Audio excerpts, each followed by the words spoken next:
Сигурна съм, че със следващия репортаж ще приковем вниманието на по-младата част от нашата публика, защото става дума за електронни спортове. Миналата седмица се проведоха финалите на световното първенство на играта Valorant в Сеул, Южна Корея, която представлява играта отборна тактическа игра от първо лице. Трябва да ти кажа, че и по-възрастни отива, връща се от работа, сяда, зарязва всичко и започва да играе. Обикновено такива състезания, за каквито говорим, се проследяват на живо и в интернет от стотици хиляди зрители. В един от отборите, финалистите говорим, имаше и българско присъствие. Треньорът Димитър Стаев. Каква е неговата история, какво се случи на най-голямата сцена на играта и какво е развитието на електронните спортове у нас, ще ни разкаже сега Дилян Калчев.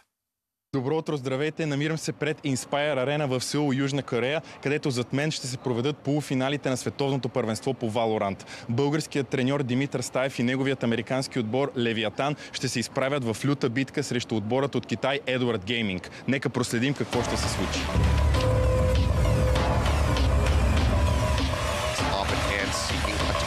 So far, Smokes are keeping them all obfuscated. Kong Kong able to find a second, but Bazzino takes out nobody. Bazzino takes out everyone. And Simon and Smoggy all fall to the wayside. Now, it's just Chichu left, and not for very long. На световното първенство по Valorant се класират 4-те най-добри отбора от всеки регион – Европа, Америка, Азия и Китай. На тазгодишното събитие България има своя представител в отбора Левиатан от регион Америка – треньорът Димитър Стаев.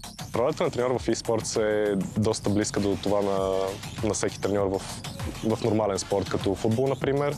Отговаряме за тренировъчния процес, отговаряме за абсолютно всичко, което може да се сетиш. Менталната страна на играта, тактическата страна на играта, абсолютно всичко. По принцип тренираме срещу други отбори, тъй като примерно в традиционните спортове всички отбори имат много голяма скамейка, резерви, срещу които може да се тренира, но в eSports по принцип имаме само играчите, които започват, стартовите играчи, и затова трябва да тренираме срещу други отбори постоянно.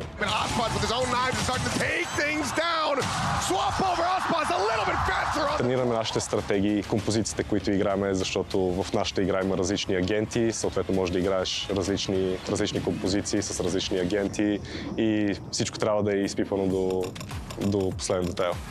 Още от малък Димитър винаги е бил фен на електронните игри. След много часове пред компютъра, той решава да превърне това забавление в своя професия. Първият ми отбор, за който бях треньор, мисля, че беше националният отбор на България по Overwatch на световното през 2019 година.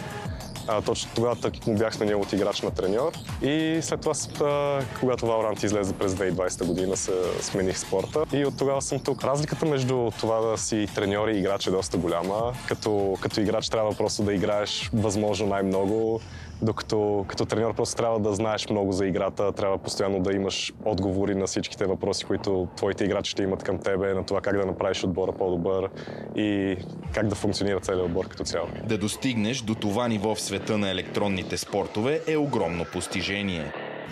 Откакто стъпих като главен треньор, спечелихме Американската лига, като загубихме само един матч през целия полусезон. В нашия отбор има двама световни шампиони, като Ком и Аспас, и да си треньор на такива играчи е доста голяма отговорност. Разбира се, те идват с техните си проблеми, както всеки един играч, но като цяло те са много големи професионалисти и съм много щастлив, че им бях треньор. Въпреки усилията през целия сезон, отборът на Димитър остана на трето място в класирането, като загуби от отбора на Китай Edward Gaming, които достигнаха до финала и вдигнаха трофея.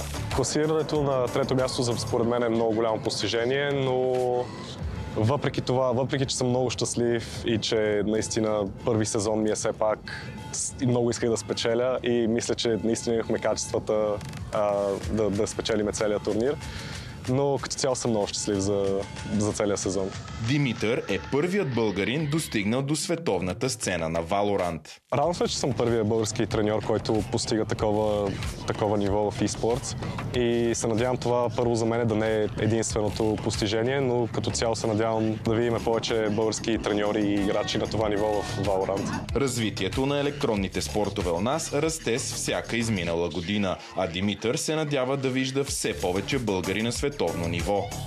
Много се надявам и спорт в България да продължи да расте, тъй като много хора мислят, че електронните спортове са просто загуба на време и че са хоби, но всъщност това е много добра кариера, особено ако си отдаден и талантлив. И се надявам в България все повече и повече хора да погледнат в тази посока. За Здравей България от Сеул, Дилян Калчев.